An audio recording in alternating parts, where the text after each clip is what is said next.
अस्सलातु वस्सलामु अलैका या रसूल अल्लाह। अस्सलातु वस्सलामु अलैका या हबीब अल्लाह। अस्सलातु वस्सलामु अलैका या नबी अल्लाह वअला आलिका व अस्हाबिका या नूर अल्लाह सल्लल्लाहु तआला अलैका व आलिहि वसल्लम। मेरे प्यारे आका सल्लल्लाहु तआला अलैहि वसल्लम के प्यारे दीवानों, आज हम और आप बारगाह इमाम आली मकाम रदी अल्लाहुल मौला तबारक व तआला अन्हु में खराज अकीदत पेश करने के लिए हाजिर हैं।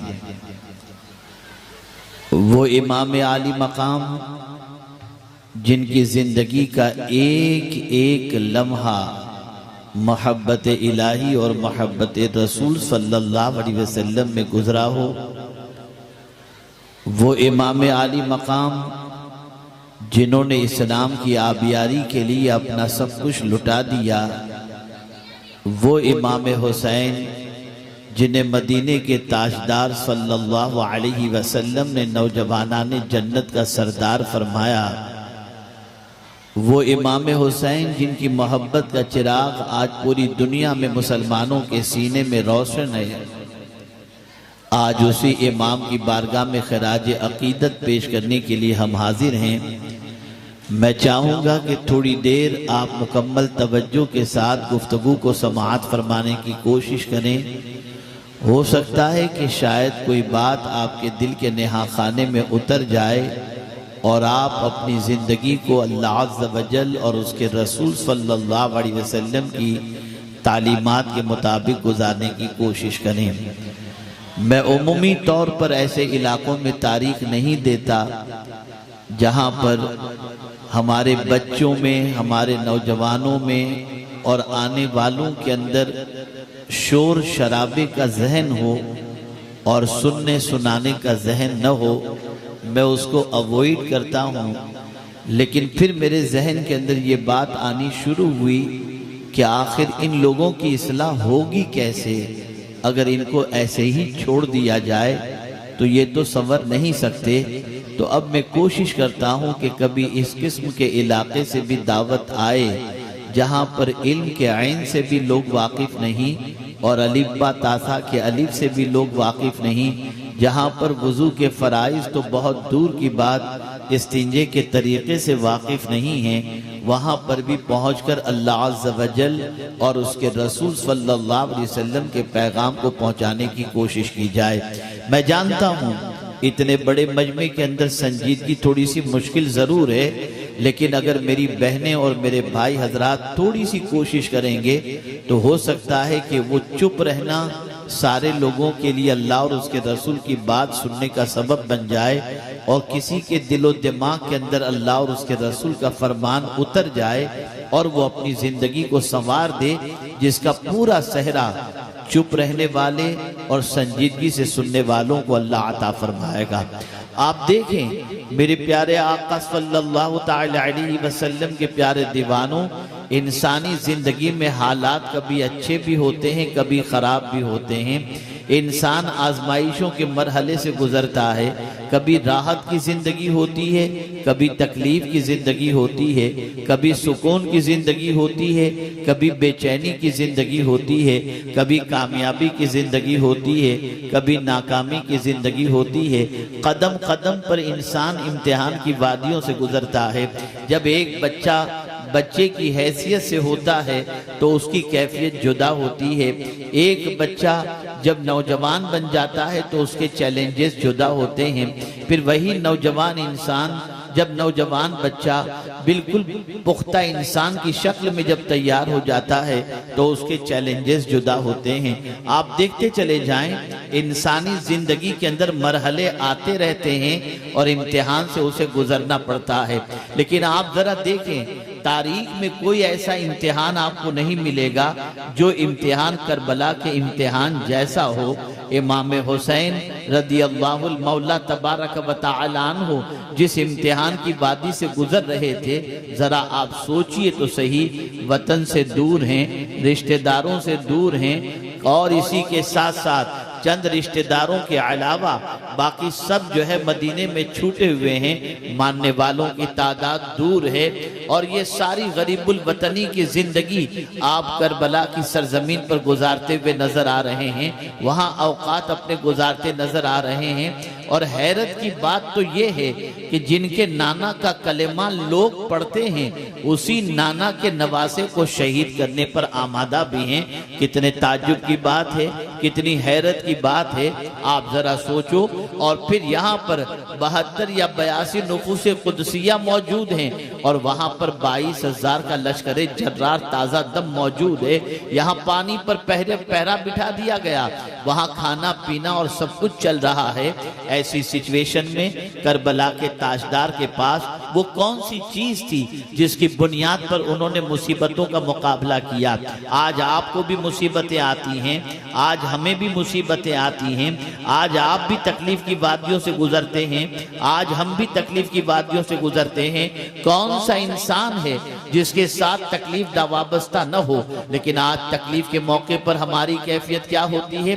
तवज्जो चाहूंगा, मेरे नौजवान बच्चों से पूछना चाहूंगा, जरा मुझे बताओ, थोड़ी सी तकलीफ आई कोई शराब पीने चला गया, थोड़ी सी तकलीफ आई कोई पिक्चर देखने बैठ गया, थोड़ी सी तकलीफ आई कोई नशा करना शुरू कर दिया, थोड़ी सी तकलीफ आई कोई ड्रग्स लेना शुरू कर दिया, थोड़ी सी तकलीफ आई कोई ज़िना करना शुरू कर दिया, थोड़ी सी तकलीफ आई कोई सिगरेट पीना शुरू कर दिया।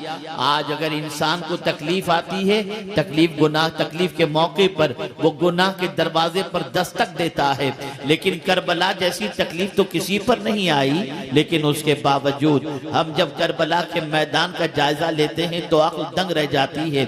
इतनी सख्त तकलीफ, इतना सख्त इम्तिहान, लेकिन उसके अंदर इमाम हुसैन रदी अल्लाह ताला अन्हु ने उस तकलीफ के मौके पर अगर आप देखें कि इस चीज को इख्तियार फरमाया जिसकी बुनियाद पर इमाम हुसैन रदी अल्लाह ताला अन्हु साबित कदम भी रहे और मौला ने उन्हें कामयाबी भी अता फरमाई। कामयाबी किस एतबार से? आपके जहन में शायद ये बात आए कि इमाम तो शहीद हो गए, कामयाब किस वजह से?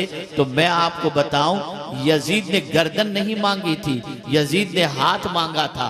इमाम हुसैन ने गर्दन तो दे दी, हाथ नहीं दिया, और बता दिया वो हाथ में कैसे दे सकता हूं जिन हाथों को मदीने के ताजदार ने पकड़ा हो। अल्लाह अकबर। आप अंदाजा लगाएं, इमाम हुसैन रदी अल्लाहुल मौला तबारक व तआला अन्हु ने करबला में वो कौन सी चीज इख्तियार फरमाई थी जिसकी बुनियाद पर इमाम हुसैन रदी अल्लाह तआला अन्हु साबित कदम भी रहे। और आज सदियां गुजर चुकी, गुलाम हुसैन तो मिलेंगे, गुलाम यजीद कोई नहीं मिल सकता।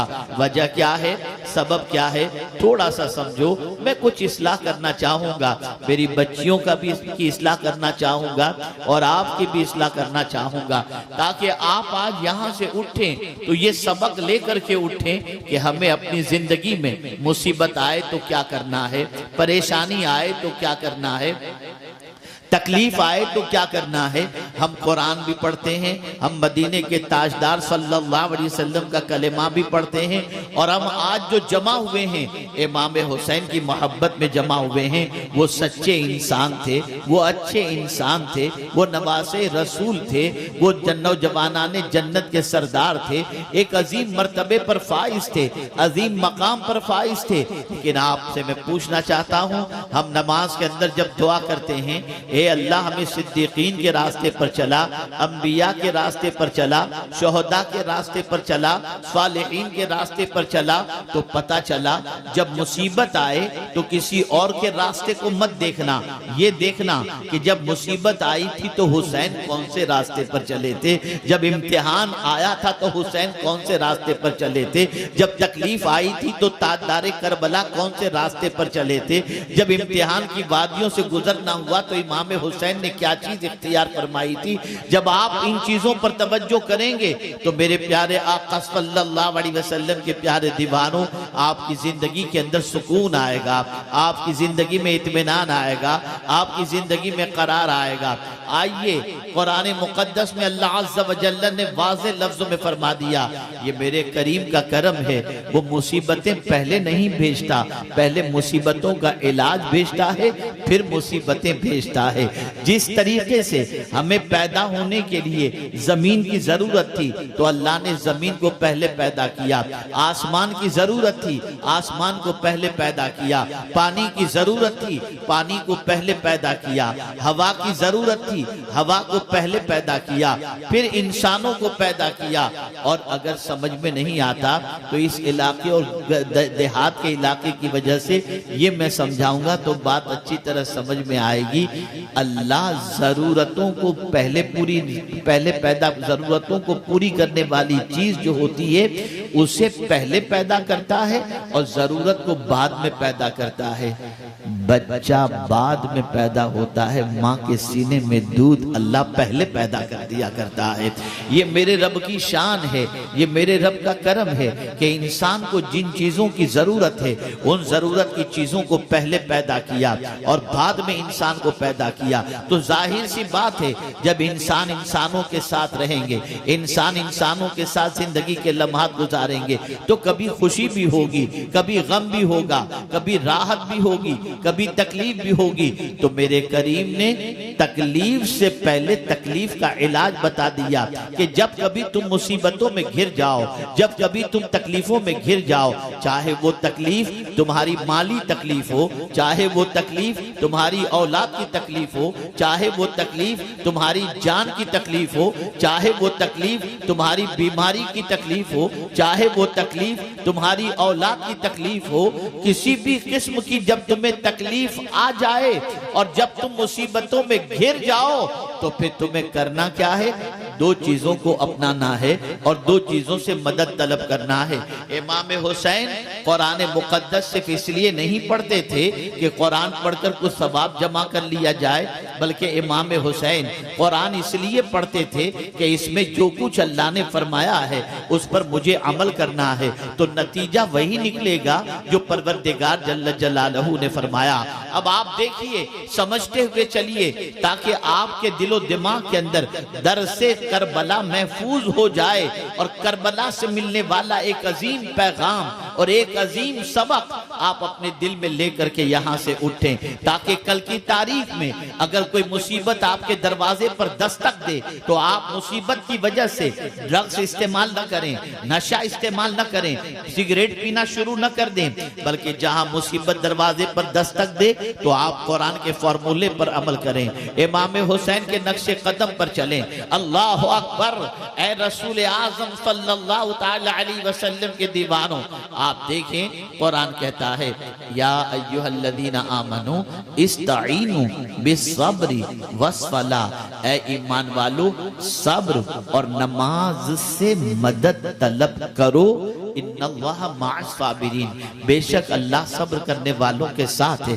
पता चला मुसीबत आए तो शोर मचाने से मुसीबत दूर नहीं होगी, तकलीफ आए शोर मचाने से तकलीफ दूर नहीं होगी, अगर कोई मर जाए तो उसके इंतकाल पर वावा वावेला मचाने से वो जिंदा नहीं हो जाएगा। तकलीफ आए तो सब्र करो, तकलीफ आए तो सब्र के दामन को थामे रखो और ये कहो मौला जिसमें तू राजी है उसमें मैं राजी हूँ, इसलिए कि तुम्हारे चाहे से मुसीबत दूर नहीं हो सकती और अल्लाह चाहे तो हजार मुसीबतें हों अल्लाह उसे दूर फरमा देगा। ऐ मेरे प्यारे आका सल्लल्लाहु अलैहि वसल्लम के प्यारे दीवानों, अब आप देखें करबला के तपते हुए रेत पर इमाम हुसैन की हयात तैयबा का जायजा लें। अल्लाह अकबर। मुसीबत कितनी बड़ी कि जवान साल बेटा हजरत अली अकबर वो शहीद हो चुके, 6 माह की नन्हे अली असगर शहीद हो चुके। आप मुझे बताइए इससे बड़ी भी कोई मुसीबत हो सकती है? इससे बड़ा भी कोई इम्तिहान हो सकता है? एक जवान साल बेटा अपनी निगाहों के सामने दम तोड़ रहा है, एक नन्हा सा बच्चा गोद में दम तोड़ रहा है। इतनी बड़ी मुसीबत आई तो इमाम हुसैन रज़ी अल्लाह ताला अन्हु ने क्या वहां पर शोर मचाया था? क्या वहां पर चिल्लम चिल्ली किए थे? क्या वहां पर अल्लाह की शिकायत की थी? क्या नौहा किया था? क्या मातम किया था उन्होंने? कोई चीज इमाम हुसैन रज़ी अल्लाह ताला अन्हु ने नहीं की। आज एक मरतबा दुरूद शरीफ पढ़ लें।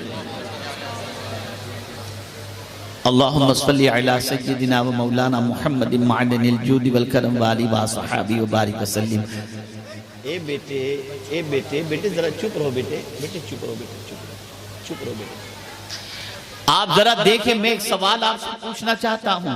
एक बच्चे का इंतकाल अगर परदेश में हो जाता है तो माँ यहाँ पर पूरा आसमान सर पर उठा लेती है, इतना रोती है, इतना चिल्लाती है, इतने गलत अल्फाज इस्तेमाल करती है, इतने अपनी जबान से अल्लाह के खिलाफ लफ्जों के अल्फाज इस्तेमाल करती है कि जिसकी वजह से ऐसा लगता है जैसे वो बच्चा उसका ही बच्चा था, अल्लाह का बंदा नहीं था।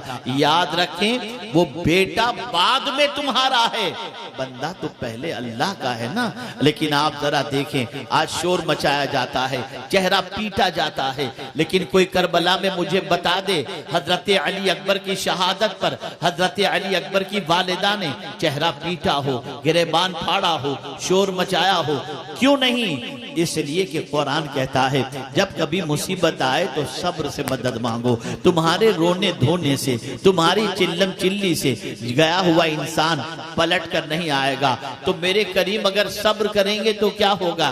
तो मेरा रब इरशाद फरमाता है और उसके प्यारे हबीब सल्लल्लाहु अलैहि वसल्लम फरमाते हैं, जब किसी के घर से किसी अजीज का इंतकाल होता है, उसकी रूह परवास कर ली जाती है, तो परवरदिगार फरिश्ते को भेजता है, फरिश्ते जाओ मेरा बंदा उसके महबूब के छीन लेने की वजह से क्या कह रहा है।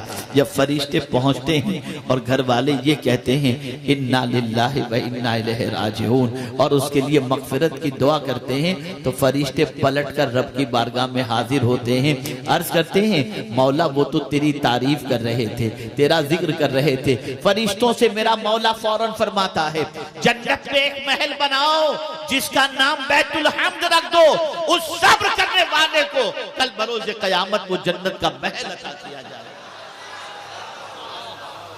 ऐ रसूल आज़म सल्लल्लाहु अलैहि वसल्लम के दीवानों, मैं जानता हूँ सब्र आसान चीज नहीं है, सब्र बहुत डिफिकल्ट है, लेकिन मैं जो समझाना चाहता हूँ, इसलिए कि आप में से बहुत सारों के बारे में मेरा गालिब गुमान है बड़े शहरों में काम कर रहे होंगे, कुछ अच्छे काम कर रहे होंगे, कुछ दूसरे काम। बेटा तुम बैठ जाओ, बेटा बैठ जाओ, एक जगह पर बैठ जाओ बेटा।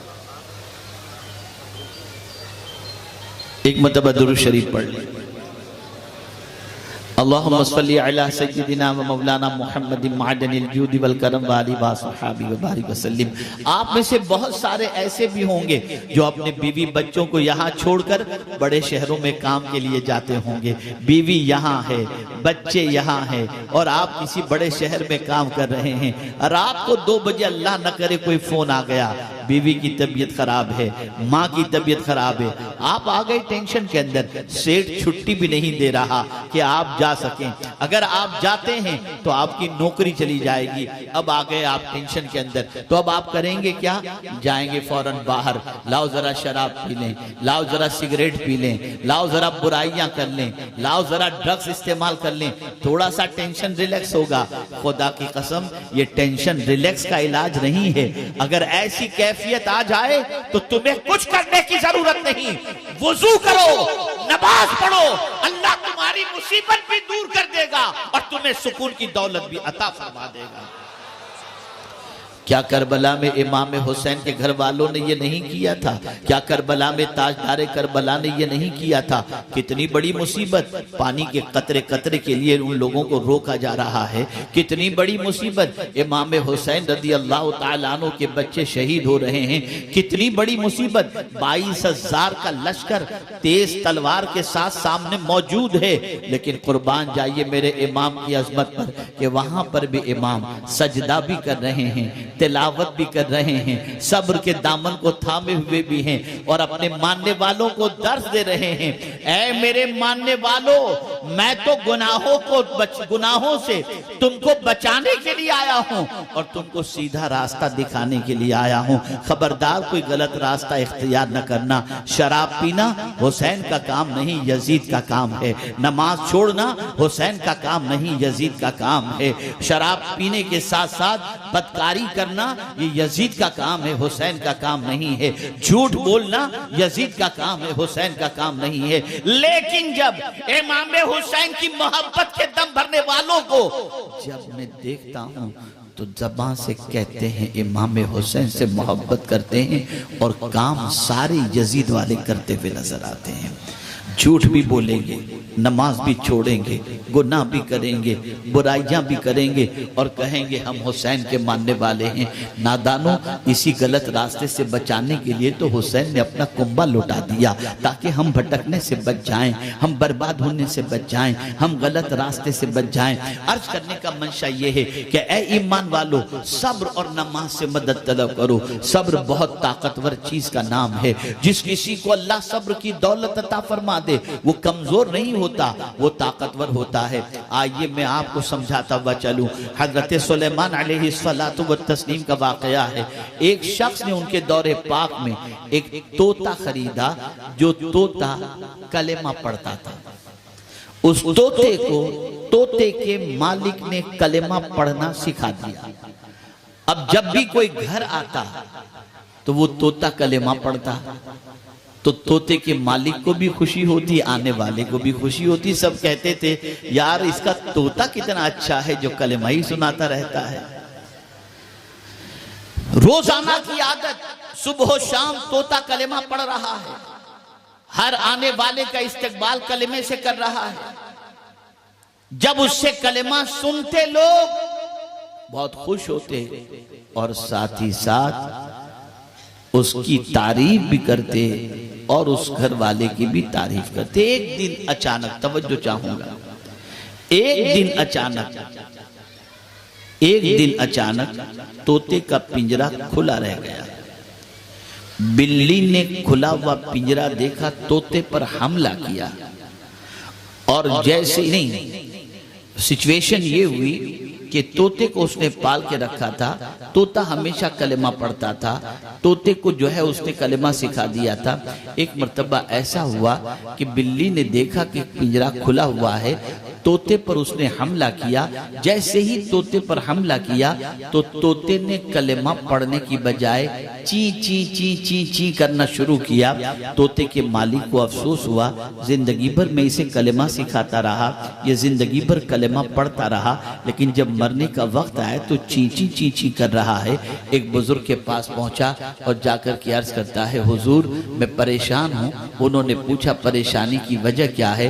उस शख्स ने कहा मैंने तोते को जिंदगी भर कलेमा सिखाया और मेरा तोता जिंदगी भर कलमा पढ़ता रहा, लेकिन मौत के वक्त उसकी ज़बान पर कलेमा नहीं था, वो ची ची कर रहा था। अब बुजुर्ग ने जो जवाब दिया, मैं चाहूंगा इसको आप दिलो दिमाग में महफूज कर लो। वो बुजुर्ग फरमाते हैं, बेटे ज़बान पर तो कलेमा था, उसके दिल में कलेमा उतरा नहीं था। आज हम ज़बान से कलेमा पढ़ रहे हैं, दिल में अल्लाह का कितना डर है। आज हम ज़बान से कह रहे हैं कि अल्लाह वहदहू ला शरीक है, लेकिन हम उसकी मानने को तैयार नहीं।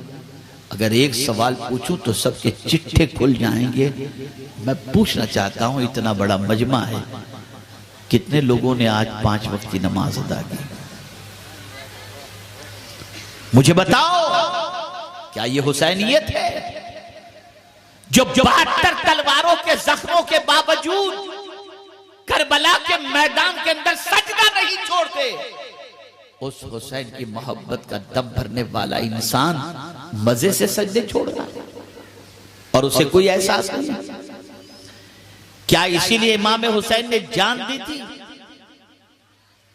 मुझे हैरत हो रही है, ए रसूल आज़म सल्लल्लाहु ताला अलैहि वसल्लम के दीवानों, अगर ताजदारे करबला की तपती हुई रेत पर कुर्बानी पेश न करते तो सुन लो, आज जो शराब को मुसलमान हराम समझता है ना, ये भी नहीं समझता।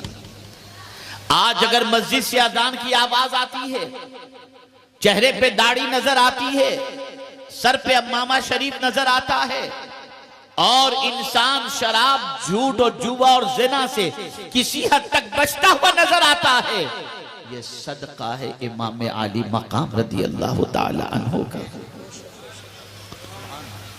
मुझे कभी कभी हैरत होती है, ये कैसी मोहब्बत है, जिसकी मोहब्बत का दम भरो उसके रास्ते पर न चलो, जिसकी मोहब्बत का दम भर रहे हो उसका तरीका पसंद नहीं। सब्र से मदद तलब करो और जब मुसीबत आए शोर मत करो, चिल्लाओ नहीं। हजरत सुलेमान अलैहिस्सलातु व तस्लीम के दौरे पाक में एक शख्स ने एक परिंदा खरीदा। उस परिंदे की आवाज उसे बहुत पसंद थी, वो परिंदा चहचहाता था और हजरत सुलेमान अलैहिस्सलातु वस्सलाम के दौरे पाक का शख्स उससे खुश होता था। एक दिन एक परिंदा आया, पिंजरे पर बैठा और पिंजरे में कैद परिंदे को पता नहीं क्या उसने कह दिया कि वो परिंदा जो पिंजरे में था उसने चहचहाना बंद कर दिया उसने। परिंदे का मालिक हजरत सुलेमान अलैहिस्सलाम के पास पहुंचा और अर्ज करता है, हुजूर महंगी कीमत देकर मैंने इस परिंदे को खरीदा ताकि इसकी आवाज से लुत्फ अंदोज हूं, लेकिन ये तो अब बोलना ही बंद कर दिया है। तो हजरत सुलेमान अलैहिस्सलाम जानवरों की बोली भी समझते थे। फौरन उस परिंदे से आपने पूछा, क्या बात है, कुछ दिनों से तूने बोलना बंद कर दिया? जवाब सुनिए।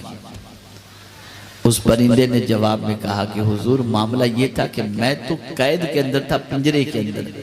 मेरा एक दोस्त आया और आकर कहता है कि तू चहचहाता है, तू आवाज लगाता है और उस आवाज के अंदर तेरा रोना है, तेरी शिकायत है कि मैं पिंजरे के अंदर हूं, मैं तकलीफ में हूं, लेकिन तेरा मालिक तेरी जबान समझता नहीं था और वो समझता था तेरी आवाज अच्छी है, इस वजह से तुझे कैद करके रखा था। अब सुन ले, अगर पिंजरे से तुझे निकलना है तो चुप हो जा, शिकायत मत कर, चुप हो जा। परिंदा चुप हो गया और उसने कहा, हजरत अब मैं नहीं बोलूंगा। हजरत सुलेमान अलैहिस्सलाम ने परिंदे के मालिक से कहा, अब ये तेरे काम का नहीं। उसने पिंजरा खोला, परिंदा निकला, उड़कर दरख्त पर गया और जाकर कहने लगा, लोगों तुम भी मुसीबत में सब्र करना सीख लो, तकलीफों से अल्लाह तुम्हें भी मेरी तरह आजादी अता फरमाएगा। ऐ रसूल आज़म सल्लल्लाहु अलैहि वसल्लम के दीवानों, दामने सब्र को थामो। ऐ ईमान वालों, सब्र से मदद तलब करो। अल्लाह अकबर। सब्र कमजोरी का नाम नहीं है, सब्र ताकत का नाम है, सब्र कुव्वत का नाम है। अल्लाह अकबर।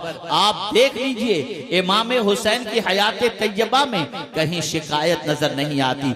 मैं नबी का नवासा हूँ और मुझ पर यह तकलीफ नहीं। मौला तू जिसमें राजी है उसमें मैं राजी हूँ। अल्लाह अकबर।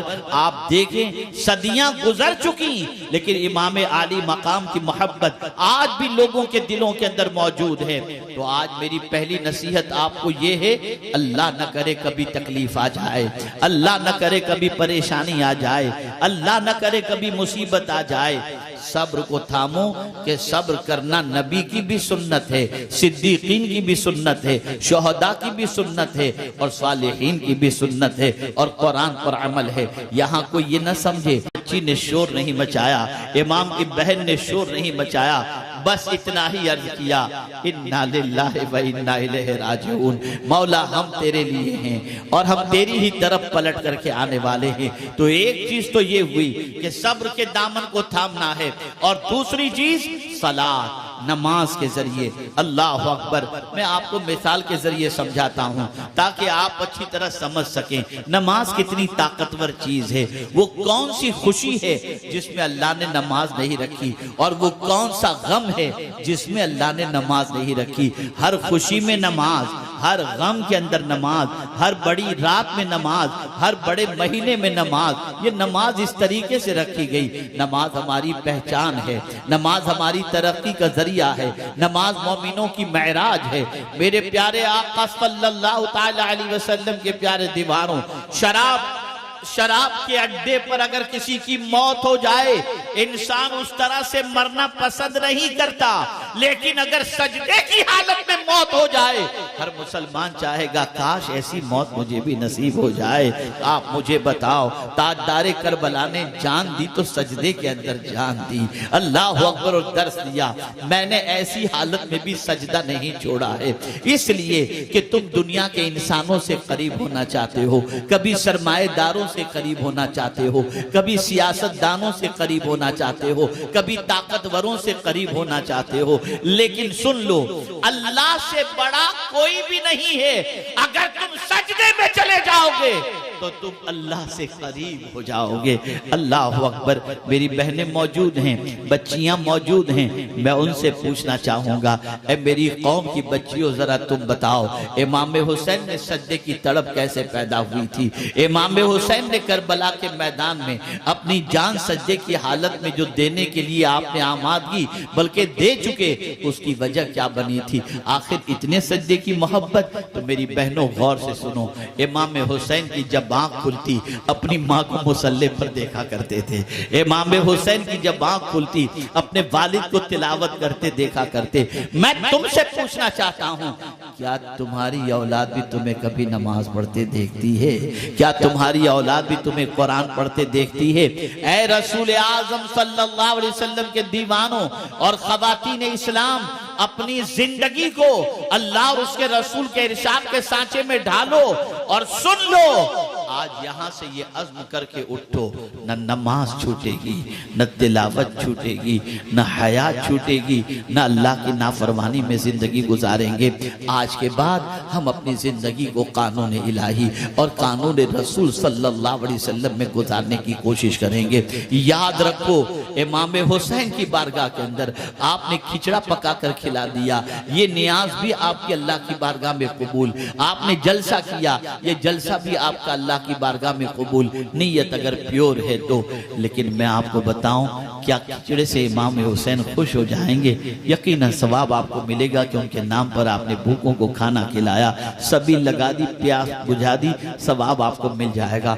मैं जब तलाश करता हूँ, या अल्लाह मेरे इमाम किस चीज से खुश होंगे, मैं भी जान लूं ताकि मैं इमाम हुसैन रज़ी अल्लाह ताला अन्हु को खुश कर सकूं, तो जवाब मिलेगा, तू अगर नमाज का पाबंद हो गया तो हुसैन खुश हो जाएंगे, तूने गुनाह से रिश्ता तोड़ दिया तो हुसैन खुश हो जाएंगे कि मैंने तुझे यजीद के किरदार से बचाने के लिए सब कुछ लुटा दिया, तू मेरा वफादार है कि तू नमाज का पाबंद हो गया, तू मेरा वफादार है कि तू दाढ़ी का पाबंद हो गया, तू मेरा वफादार है कि मोहब्बत रसूल में जिंदगी गुजारने लगा। अगर ये कैफियत पैदा हो गई तो सुन लो, मेरे इमाम हुसैन उस वक्त तक जन्नत में कदम नहीं रखेंगे जब तक कि अपनी पैरवी करने वाले को अपने साथ लेकर चेंज करो। मैं अभी आपको इमाम हुसैन की करामतें भी बता सकता हूँ, उनकी शान में अल्लाह के रसूल के इरशादात भी बता सकता हूँ, लेकिन मैं सिर्फ ये समझाना चाहता हूँ, करबला से हमने सीखा क्या? जो कौम जमाने से इमाम हुसैन के सजदे में जान देने के वाक़े को सुनने के बाद भी सजदा करने के लिए तैयार न हो, उस कौम ने इमाम हुसैन की जिंदगी से क्या सबक सीखा?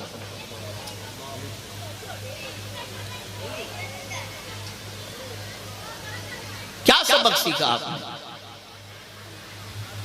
अगर आज ऐसे ही आप बैठे रहे, चाहे 3 बजे तक, 4 बजे तक, 5 बजे तक, और कल से आपने नमाज शुरू न की, आपका आना यहाँ कोई फायदा मंद नहीं, कुछ भी नहीं, नथिंग।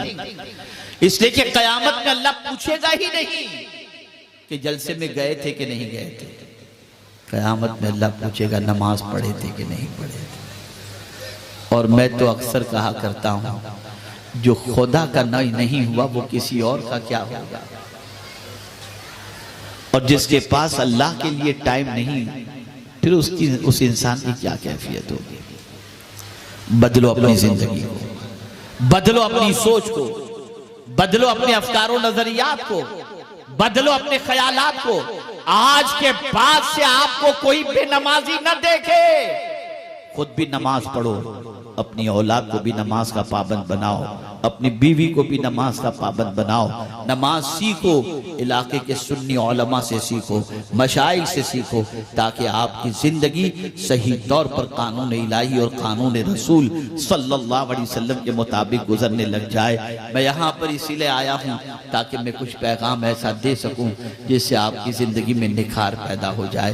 अब मैं आपको बताऊँ नमाज का सबसे बड़ा फायदा, नमाज के अगर आप आदी बन गए तो आपका बदन हमेशा पाक रहेगा, आपके कपड़े हमेशा पाक रहेंगे, आपकी सोच पाक रहेगी।